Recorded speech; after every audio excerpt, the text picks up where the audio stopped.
न होय निग्रह देहासी दंडन, न होय निग्रह देहासी दंडन. तिको कमी करा समोरचा याचा आवाज आहे. नवजे भूकता न सहावली, तरी नित्य नित्य करी आळवण. माझा अभिमान असू द्यावा, नाही विटाळले काया वाचा मन. नाही विटाळले काया वाचा मन, संकल्पाने भिन्न आशीजिया, तरी नित्य नित्य करी आळवण. माझा अभिमान असू द्यावा. तुका म्हणे भव सागरी उतार, तुका म्हणे भव सागरी उतार. करावया आधार इच्छितसे, तरी नित्य नित्य करी आळवण. माझा अभिमान असू द्यावा. शिव तो निवृत्ती विष्णू ज्ञानदेव पायी. शिवा तो निवृत्ती विष्णू ज्ञानदेव पायी. शिव तो निवृत्ती विष्णू ज्ञानदेव पायी. शिवा तो निवृत्ती विष्णू ज्ञानदेव पायी. सोपान तो ब्रह्मा मूळ माया मुक्ताई. तो ब्रह्मा मूळ माया मुक्ताई. सोपान तो ब्रह्मा मूळ माया मुक्ताई.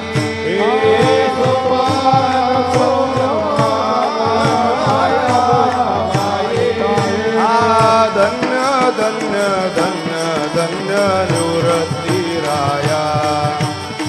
धन्य ज्ञानदेव सोपान सखया. धन्य धन्य धन्य धन्य निवृत्ती राया.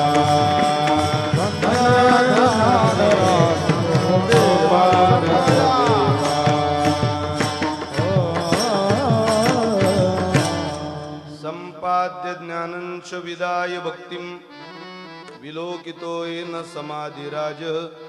वैराग्यवन्तं सुविचारयुक्तं, नमामि जोगं शिरसा गुरुन्तं. महिं न पारन्ते परमविदुषो यद्य सदृशी. स्तुतिर्ब्रह्मादीनामपि तदव सन्नास्त्वयि गिरः. अथावाच सर्वस्वमति परिणामावधि गृह्णन्. ममापेश स्तोत्रे हर निरपवाद परिकरः. मस्तक हे पायावरिया वारकरी संतांच्या. वारकरी संतांच्या या वारकरी संतांच्या.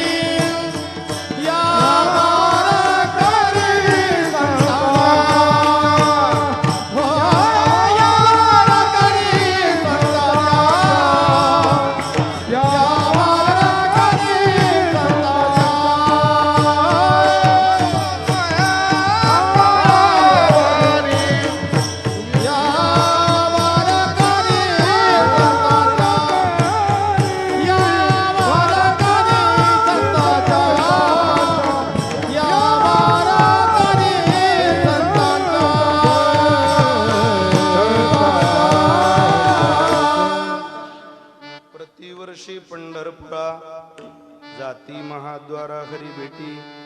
इको कम करो, पूरा कम, इसका आवाज बढ़ा. न होय निग्रह देहासी दंडन, न वजे भूकता न सहावली, तरी नित्य नित्य करी आळवण. माझा अभिमान असो द्यावा. संप्राप्त कीर्तन रूपी सेवेकरिता निवडलेला अभंग संत श्रेष्ठ जगद्गुरु श्री तुकोबाराय श्री महाराजांच्या गोड अभंगवाणीला वारकरी संप्रदायाच्या दृष्टीने किंबहुना वारकरी संप्रदायाच्या विचाराने सूर्याची प्रखरता, चंद्राची शीतलता, अग्नीची दिव्यता, वेदमंत्राची पवित्रता, गंगेची सुचिता, आईची वात्सल्यता अशी उपमा दिलेली आहे. असे संतश्रेष्ठ श्री तुकोबार आहेत. श्री महाराजांचा अत्यंत गोड, अत्यंत प्रसिद्ध असलेला 4 चरणाचा देवा, पारमार्थिक साधनेची अनुकूलता निर्माण जीवनात व्हावी ही दृढ इच्छा आहे. पण आमचा देह आम्हाला कधी कधी सहकार्य करत नाही रे. त्या देहाची तक्रार भगवंताकडे करणारा अभंग सेवेकरता निवडलाय. विठ्ठल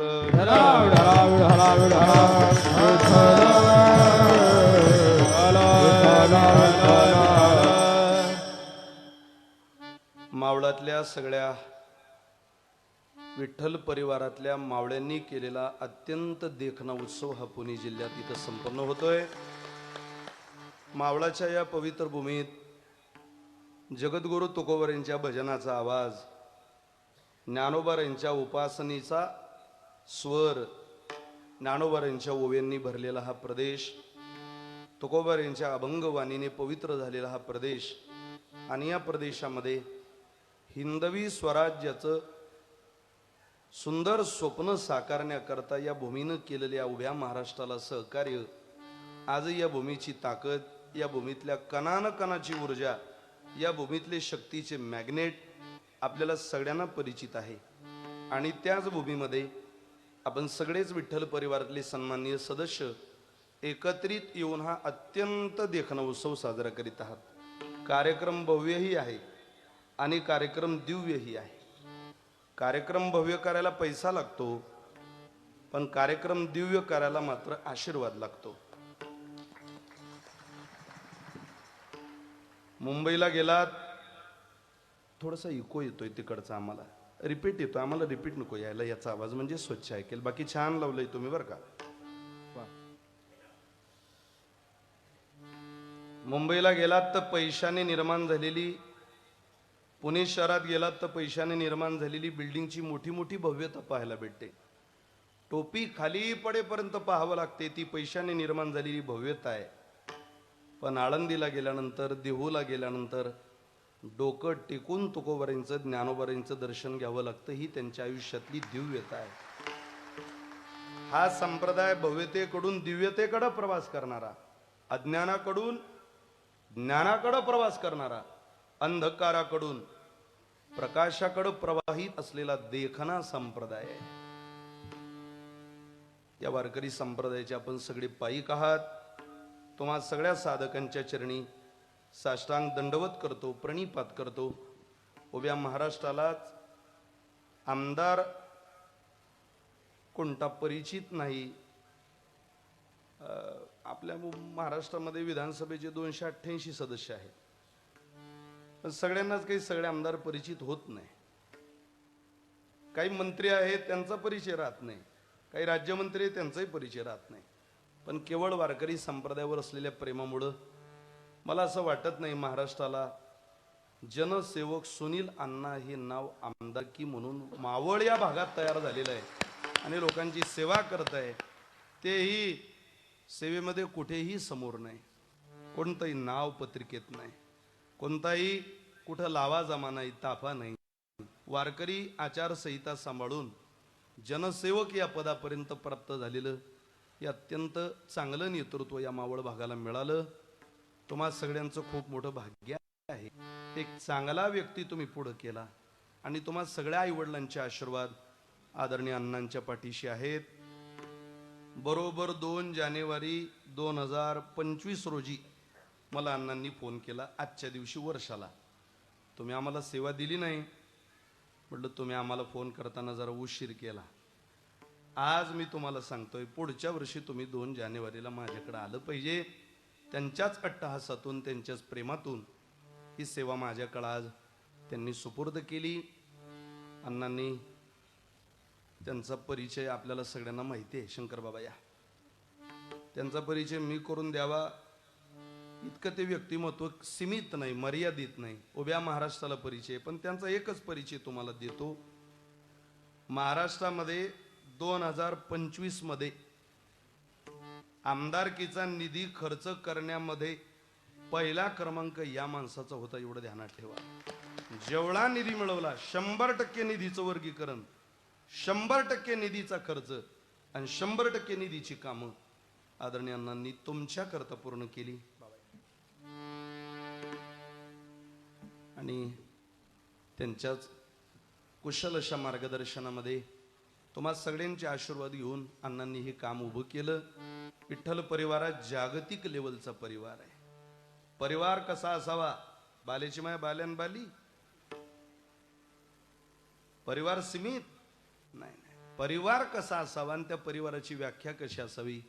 तर मला असं वाटतं परिवार या भावनेने एकदा आपणही या परिवाराचं सदस्य होऊन उघड्या डोळ्यानं हा समाज बघा, या महिला बघा, हे पुरुष मंडळी बघा आणि बघून आपलं समाधान झालं की डोळे मिटून आतल्या आत म्हणा याला परिवार म्हणतात. इतका व्यापक असावा आणि इतका एक असावा. परिवार भरपूर आहेत, व्यापकही आहे पण एक नाही. मावळातला विठ्ठल परिवार सुनील अण्णांकरता व्यापकही आहे आणि तो एकही आहे.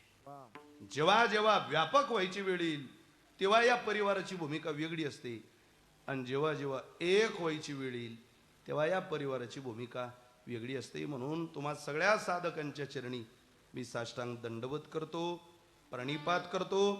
तुम्हा सगळ्यांच्या चरणी वंदन करून सेवेला प्रारंभ करतोय. आज इथं महाराष्ट्रातलं भजन वैभव आहे. आशीर्वाद द्यायला जगद्गुरु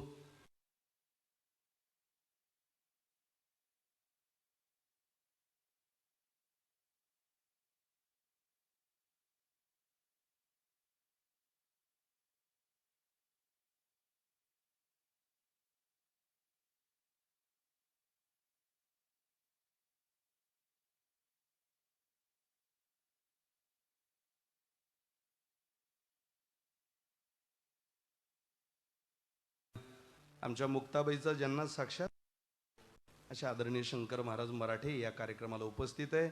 बाबांचेही चरणी प्रणाम करतो. महाराष्ट्रातलं भजन वैभव इथे उपस्थित आहे. गोड ज्यांची कीर्तनाची आरंभी चाल झाली. महाराष्ट्रातलं भजन विश्व संगीत अलंकार महेश्वरजी महाराज भगुरे गुरुजी आहेत. आदरणीय संगीत अलंकार नारायणजी महाराज खिल्लारी गुरुजी आहेत. डाव्या हाताला ज्यांच्याकडून कीर्तनाचा श्री गणेशा झाला ते आदरणीय हरिभक्त परायण कैलास महाराज पवार आहेत. मी महाराजांनाही वंदन करतो. महाराजांच्या बाजूला आदरणीय हरिभक्त परायण संगीत अलंकार ओंकारजी महाराज जगताप कार्यक्रमाला उपस्थित आहेत. बंधुराज संगीत अलंकार सागर महाराज बदे आहेत. आदरणीय संगीत अलंकार शिवाजी महाराज बिरादार आहेत. उत्तम दोन महाराष्ट्रातल्या मृदंग विश्वातली राजे मृदंग साथ्या उपस्थित आहेत. हार्मोनियम वादक आहे. तुम्ही सगळेच सन्माननीय मंडळी. तात्या महाराजांचे सेवक आमचे सुदाम महाराज आहेत. सगळे परिवारातले या मावळ पुणे जिल्ह्यातले कीर्तनकार प्रवचनकार या सगळ्यांच्या चरणी प्रणाम करून माझ्या सेवेला प्रारंभ करतो. विठ्ठल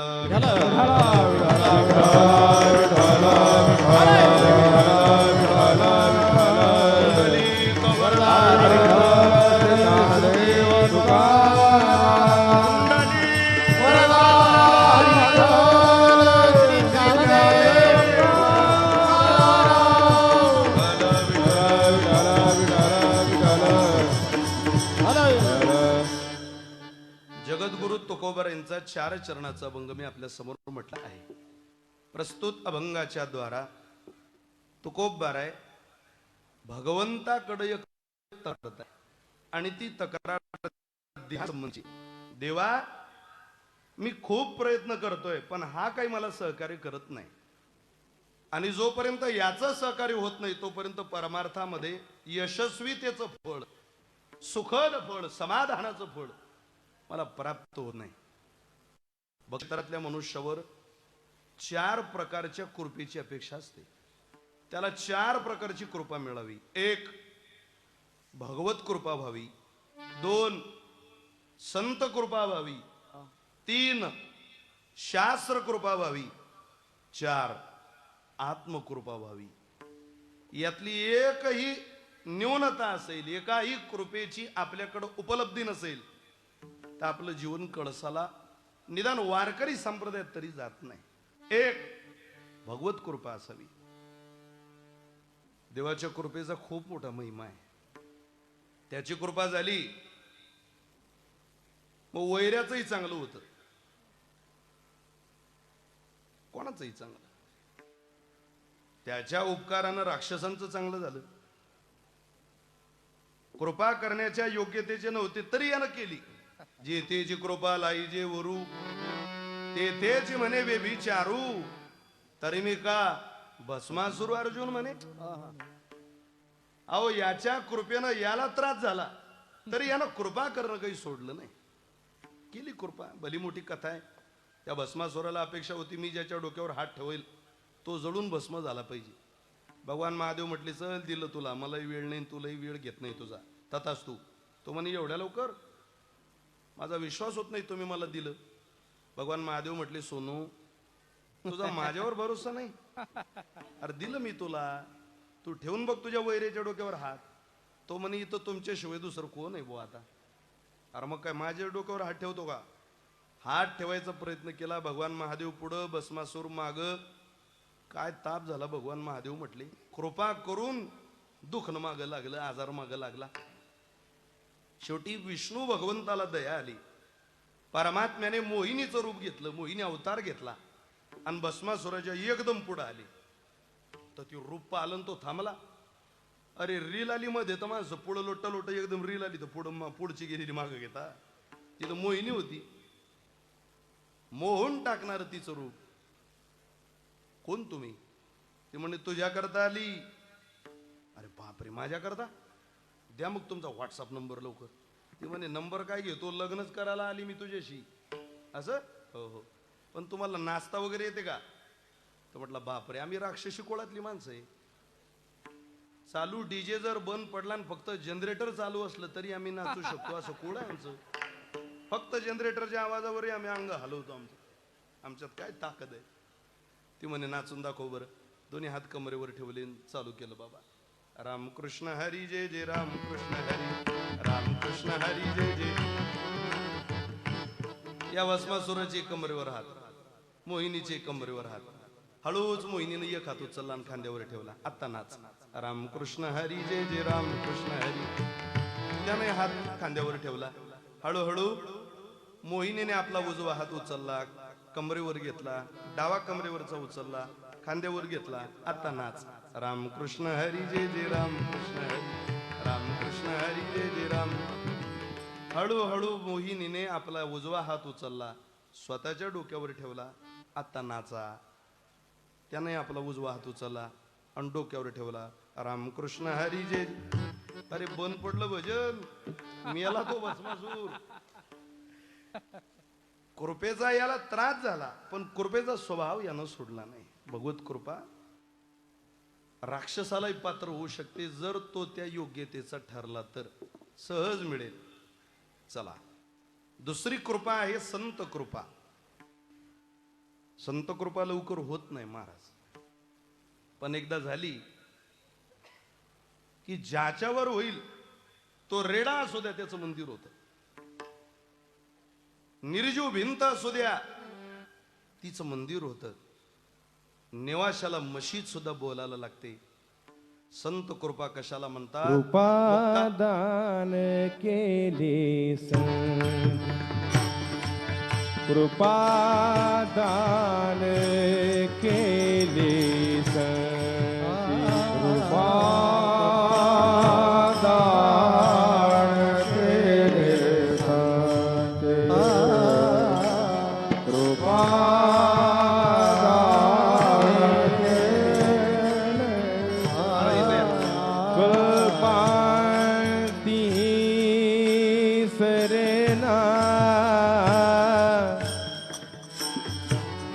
कल्पाती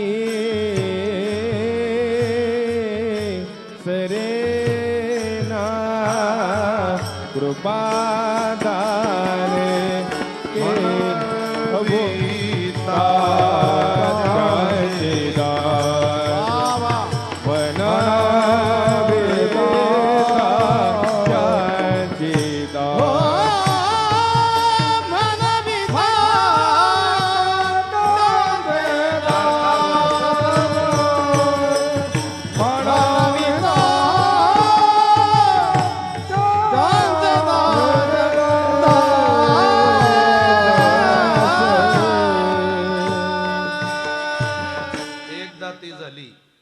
कल्पांती सरेना कोणावर झाली?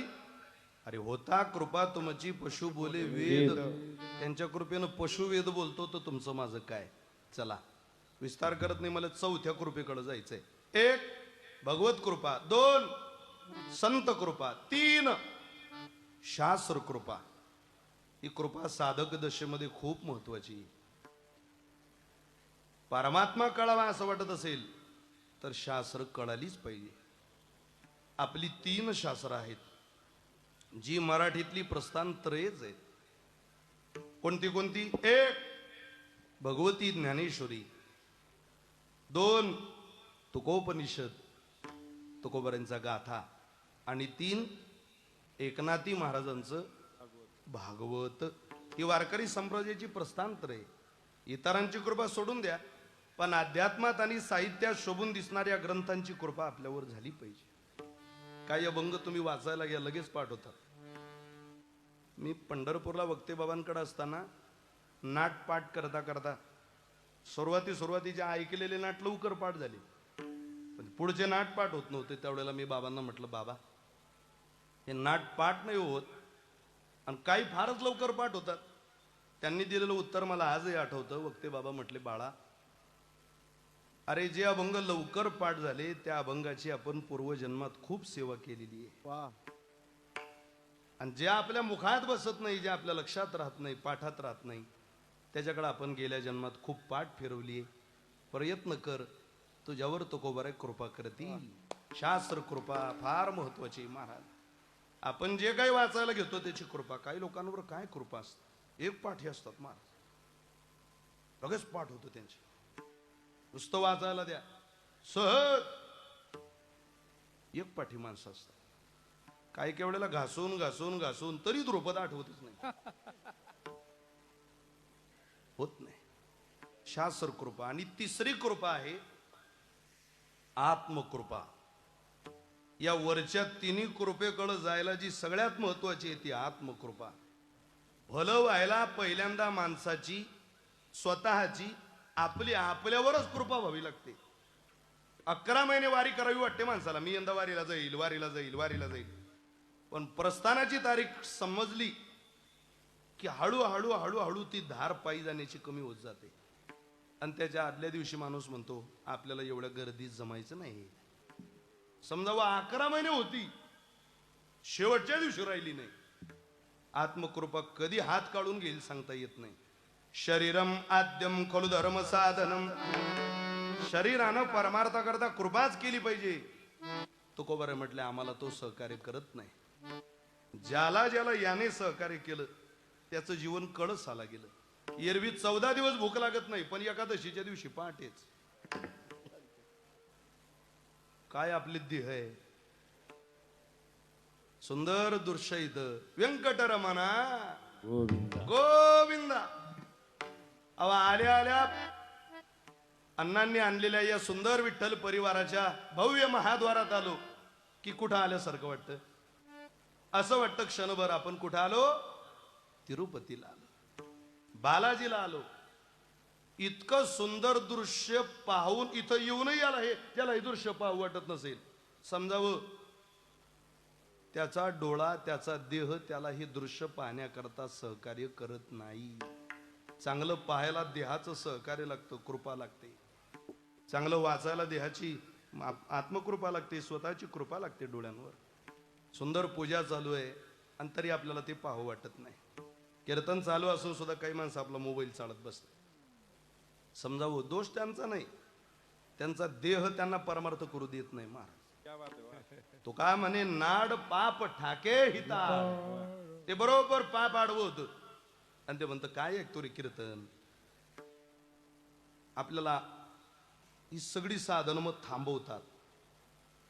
पण जोपर्यंत हा वजा होत नाही, याच्याकडे दुर्लक्ष होत नाही, तोपर्यंत खऱ्या पारमार्थिक सुखाचा आनंदच अनुभवता येत नाही. महाराज याच्या अनुभूती घ्या.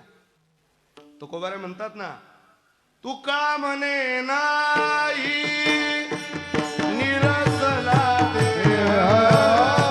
तुका म्हणे नाही निरसला देह.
प्रार्थना न करणारे तुकोबाराय देहाच्या वेळोवेळी तक्रारी करतात. अरे देवा, याची आठवण आली की परमार्थ होत नाही. देवा आता ऐसा करी उपकार, देहाचा विसर पाडी मज तरीच हा जीव सुख पावे माझा. महाराज म्हटले, हा विसरलो आम्ही की आम्ही सुखी झालो. तुकोबारायांना सुखाची व्याख्या लक्षात आली, आपल्या अजून ती लक्षात येईना. परवा मी माझ्या सासरवाडीला गेलो. तिकडून दोघं जण घराकडे निघता निघता दरवाजातून माझी सासू मला म्हटली, जावई बापू सुखी राहा तुम्ही. म्हटलं, मी सुखी राहावं अशी जर तुमची इच्छा असेल तर हे इथं ठेवा लागते. आमची सासू म्हणे, नाही नाही, आम्हालाही सुखी राहायचंय, घेऊन जा. ज्यांना कळलं त्यांना मी धन्यवाद देतो, बाकी चला पुढे. अरे अजून धड आपल्या सुखाची व्याख्या आपल्या लक्षात येईना. तुकोबाराय म्हटले, मला लक्षात आलं की जगाचा मला त्रास नाही, हा मला त्रास देतो. तुकोबारायांचं ऐकूनच का परमार्थ करावा, त्याचं कारण आहे, महाराजांना कळो आले. महाराज म्हणतात, आमच्या सुखाची व्याख्या आमच्या लक्षात आली. आपल्याला काय कळतं ना, व्यवहार कळतो ना परमार्थ कळतो. व्यवहार तरी कळतो आपल्याला की सुखाची व्याख्या कळेल, भगवत सुखाकरता काय केलं पाहिजे आणि काय त्याच्याकडे सांगितलं पाहिजे. व्यवहार कळत नाही. व्यवहार पुस्तक वाचून व्यवहार करतो का? त्याला शास्त्र कृपा लागते, आत्मकृपा लागते. पुस्तक वाचून व्यवहार कळणारे आणि व्यवहार चुकणारे किती पटीत माणसं, याचा अभ्यास माझ्यापेक्षा तुम्हाला आहे. आता परवा आमच्या गावात बुधवारी एक सासू तिच्या सोनेला बाजारात घेऊन आली. दुरूनच मला आवाज दिला, महाराज थांबा. काय? माझ्या सोनेला तुमच्या पाया पडायचंय जरा. बाजारात पडली. 100 रुपये काढले आणि दिले हातात. म्हटलं, लग्न आता आताच झालं वाटते, 15 दिवस झाले लग्न झालं. असं असं बाजार सहज आपलं इथला परिचय व्हावा म्हणून आणलं इथं. बरं बरं, शिक्षण चांगलं दिसते तुमच्या सोनीचं. खूप शिक्षण आहे म्हणे महाराज माझ्या सोनीचं. तुम्हाला कसं समजलं महाराज? म्हटलं, लक्षात येते ते बाईच्या हातात बाजाराची पिशवी आहे. तिनं बाजाराच्या पिशवीत खाली टमाटे ठेवले आणि टमाटेवर बटाटे ठेवून राहिली. माझ्या तेव्हा ध्यानात आलं की बाईचं शिक्षण चांगलं आहे. हो, त्याच्याशिवाय एवढा बदल होतच नाही. काय कळतं आपल्याला? व्यवहार कळत नाही तर परमार्थाचं काय? म्हणून संतांचं ऐकून देवाकडं तक्रारीन, देवाकडं आपलं भलं होण्याकरता काय मागावं, संतांकडून ऐकावं, इतरांकडून नाही. घराचं बांधकाम पूर्ण होईपर्यंत माणसानं आर्किटेक्टच ऐकावं. आधार बरा होईपर्यंत माणसानं बोलत जा. जरा तुम्ही बोर झाल्यात का? मी घरी जाऊ का? आजार बरा होईपर्यंत माणसानं डॉक्टरांचं ऐकावं. केसचा निकाल आपल्या बाजूने लागेपर्यंत वकिलाचं ऐकावं.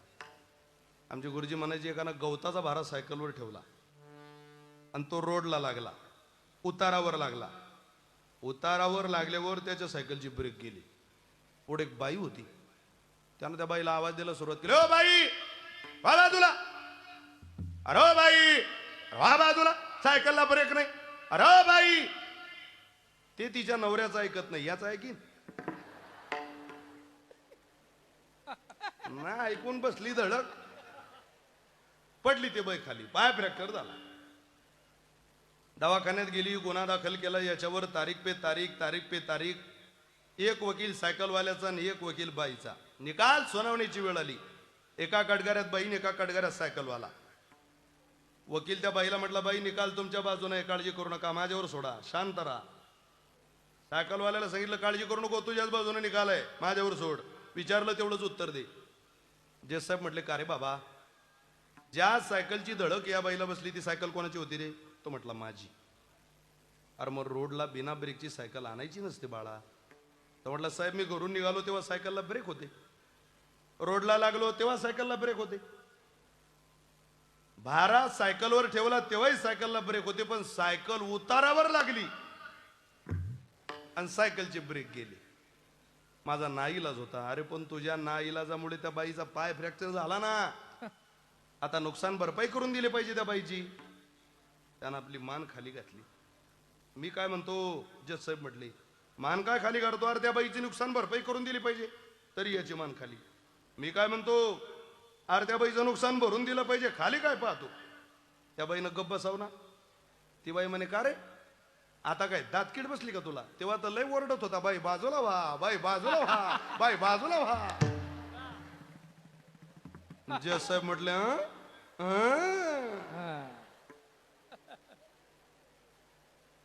केसचा निकाल आपल्या बाजूने लागेपर्यंत आपण वकिलाचंच ऐकावं, आधार भरा होईपर्यंत आपण डॉक्टरांचंच ऐकावं, घराचं बांधकाम पूर्ण होईपर्यंत आपण आर्किटेक्टच ऐकावं, कीर्तन होईपर्यंत मात्र तुम्ही सगळ्यांनी वा, लग्न होईपर्यंत माणसाने आई वडिलांचंच ऐकावं, पण लग्न झाल्यावर मात्र माणसाने जाऊ द्या, पण जन्मभर मात्र माणसाने संतांचं ऐकावं. विठ्ठल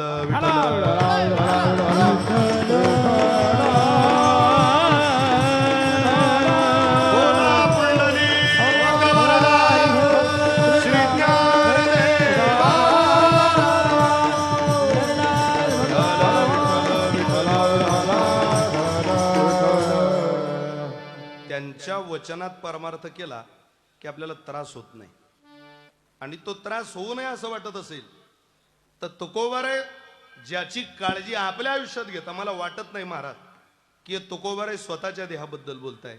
अहो बोलणारे तुकोबाराय, पण देह तिथं तुमचा आणि माझा आहे. हा आम्हाला सहकार्य करत नाही देवा. तुकोबाराय याचं सहकार्य अपेक्षित आहे, तुम्हाला खूप अपेक्षित आहे. हा ऐकत नाही का तुमचं? काही ऐकत नाही. नेमकं तो तुम्हाला काय त्रास देतो त्याची पहिली तक्रार तुकोबाराय सेवेला निवडलेल्या अभंगाच्या पहिल्या चरणात. निग्रह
नानोबाईंच्या ऐका. न होय निग्रह देहासी दंडन, न वजे भूक तान सहावली. आमच्याकडून निग्रह होत नाही. परमार्थामध्ये बाह्य इंद्रियाचा आणि अंतर्मनाचा निग्रहच लागतो, तरच परमार्थामध्ये मनुष्याला पाऊल ठेवता येतं. तुकोबारे म्हटलं आमच्याकडून ते होत नाही देवा. आमचा देह आम्हाला सहकार्य करत नाही. नवजे भूक तहान सहावली. ना भूक सहन होते ना तहान सहन होते. देवा याला सांगणार आहे. जेव्हा जेव्हा याचा विसर पडून भजन होतं तेव्हा आनंदच आहे मार. खरंच सांगा, देवाच्या भजनात कीर्तनाला विठ्ठल परिवाराच्या सोहळ्यात तुम्ही जितके निवांत 2 तास बसू शकता, एवढे तुम्ही मी घरी मांडी घालून बसू शकतो का हो? घरात देहाचंही आठवय आणि देहात संबंधी असणाऱ्या सगळ्या नात्या गोत्यांचा आठवय. जेव्हा जेव्हा देह मायनस होतो, वजा होतो, तेव्हा आनंदच आहे. खरोखर आनंद आहे. प्रत्येकाला देहाचा विसर पडतो 24 तासात एकदा.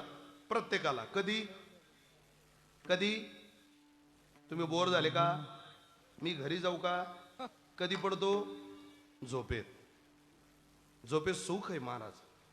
झोपेतल्या सुखाचं वर्णन ज्ञानोबारांनी ज्ञानेश्वरीत केलं. ज्ञानोबाराय म्हणतात झोपेमध्ये माणूस देवाजवळच जातो, फक्त एक पडदा शिल्लक राहतो एवढासा. साचची पुढती विरा, जरी नहिता स्वप्न जागरा, तरी ब्रह्मभाव साचोकारा म्हणू एका. ज्ञानोबारांची भाषा आहे. झोपेमध्ये काय सुख आहे महाराज. अहो या भिंतीजवळ झोपलेली माणसं त्या भिंतीजवळ सकाळी तरी भान नाही राहिलं. कळत नाही काय चाललंय. एकानं तर मला आमच्या मुक्ताबाईच्या मठात मी झोपलेलो होतो असा, आणि तो असा झोपलेला, त्याचे पाय साधारणतः माझ्या पोटाच्या कमरेच्या जवळ होते. आषाढीत खूप गर्दी. त्यानं अचानक झोपीत मला लात मारली. एका लातीत मी उठून बसलो. म्हटलं भाऊ तुम्ही मला लात मारली.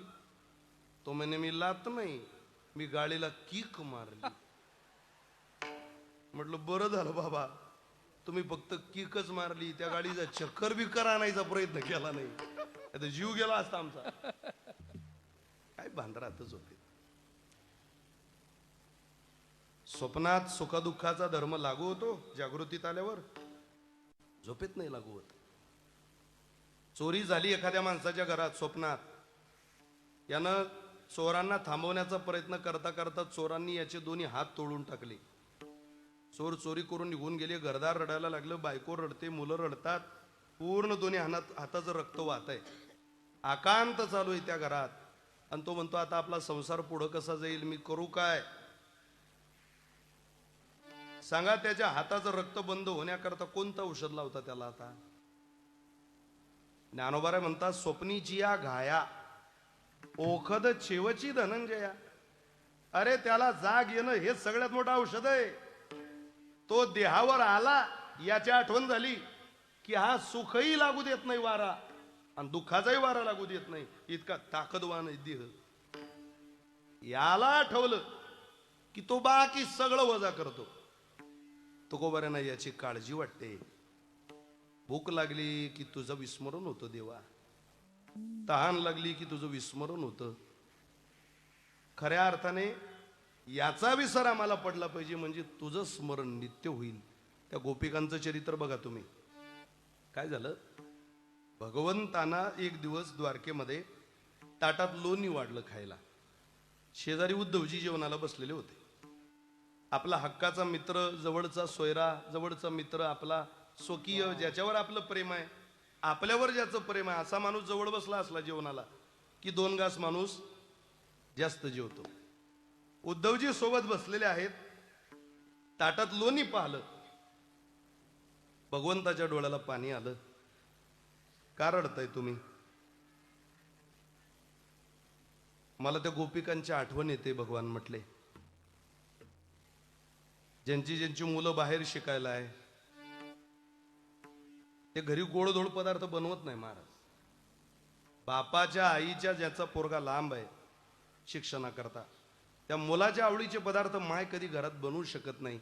आणि यदा कदाचित बनवले सगळे खातील, पण आईच्या घशात तो पदार्थ उतरत नाही, पोटात जात नाही. ती म्हणते हा पदार्थ माझ्या पोराच्या आवडीचा आहे, मी तरी खाऊ कसा.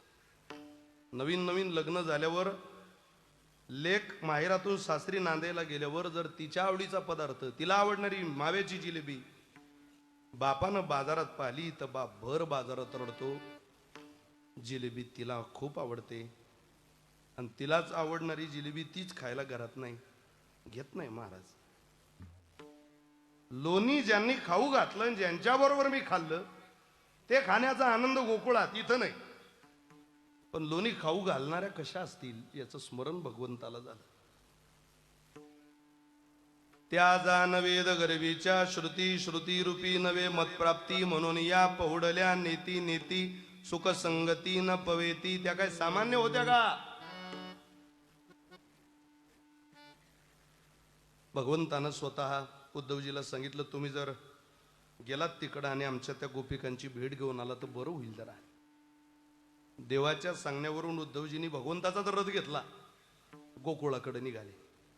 जसा परमात्म्याचा तो रथ गोकुळात पोचला तशा सगळ्या गोपिका पळतच रोडला आल्या. कोणाचे केस विस्कटलेले, कोणाची मुलं रडताय, कोणाचा पती आवाज देतोय भान नाही, कोणाच्या गायी सुटलेल्या आहे, कोणाची गायी वासरं ताटातूट होऊन रडतायत, कोणाला स्नान नाही. सगळ्या समोर आल्या. त्यांनी पाहिलं, अरे आम्हाला वाटलं रथ तसा आहे तोच असेल, पण हा तो नाही, पण तसाच आहे. उद्धवजी जवळजवळ भगवंतासारखे दिसायचे. त्या पाठमोऱ्या झाल्या, फिरल्या माग. उद्धवजींनी आवाज दिला, ए माझ्या आयांनो, काय नाराज झालात का तुम्ही माझ्यावर? माई न बोलता निघताय. अगं आलेल्या पाहुण्याला दोन शब्द बोलाव तरी आपण. ती म्हणे, आलेला पाहुणा आमच्या परिचित नाही, ओळखीचा नाही, आम्ही काय बोलाव त्या पाहुण्याशी. सगळ्या गोपिका उद्धवजीकडे पाहताय. पाठमोऱ्या झाल्यानंतर माना वळून उद्धवजीकडे चेहरे, पण एका गवळणीचं, एका गोपिकेचं मुखकमल, आपला चेहरा तिनं उद्धवजीकडे केला नाही. उद्धवजी म्हटले, अहो तुम्ही माझ्याकडे बघा, काय रुसलात तुम्ही? तिनं ज्या वेळेला आपली पाठ फिरवली त्यावेळेला तिच्या हातात एक सुंदर चित्र होतं आणि ती चित्र लपवत होती. दाखवा मला, दाखवा. ते चित्र पुढं केलं. सुंदर भगवान श्रीकृष्णाचं चित्र होतं, संपूर्ण चित्र, फक्त पाय नव्हते त्या चित्राला. उद्धवजींनी विचारलं, कोणी काढलं का हे चित्र? ती चित्रगंधा नावाची गवळण म्हटली, मी काढलंय. अगं रंग नव्हते का? पेन्सिल नव्हती का? कोणत्या साहित्याची कमतरता होती का? पाय का काढले नाही? त्या गोपिकेनं दिलेलं उत्तर आहे, महाराज पाय जर चित्राला काढले असते तर चित्रही गोकुळातून आम्हाला सोडून निघून जाईल की काय? जगावं कोणाच्या सहाऱ्याने? अगोदरच तो परमात्मा गोकुळातून निघून गेला. आमचं त्याच्यावर नितांत प्रेम आहे आणि आता या चित्रानं आम्हाला सोडावं इतकी काही ताकद आमच्यात राहिलेली नाही. त्यानंच मला पाठवलं. काही निरोप देऊ का त्याला? त्यांनी दिलेलं उत्तर सांगण्याकरता मी उदाहरण तुम्हाला सांगितलं, हा भाव तुम्हाला सांगितला, ही कथा. काय उत्तर द्यायचं त्याला? त्याला जाऊन सांगा की तू ज्यांच्या घरी लोणी खाल्लं, तू ज्यांच्या बरोबर गाईला, नाचला, हसला, खेळला, त्या सगळ्या गवळणी मेल्या. काय खोट्यारडाय तुम्ही? दिसाला जिवंत दिसता आणि मेल्या म्हणून सांगता.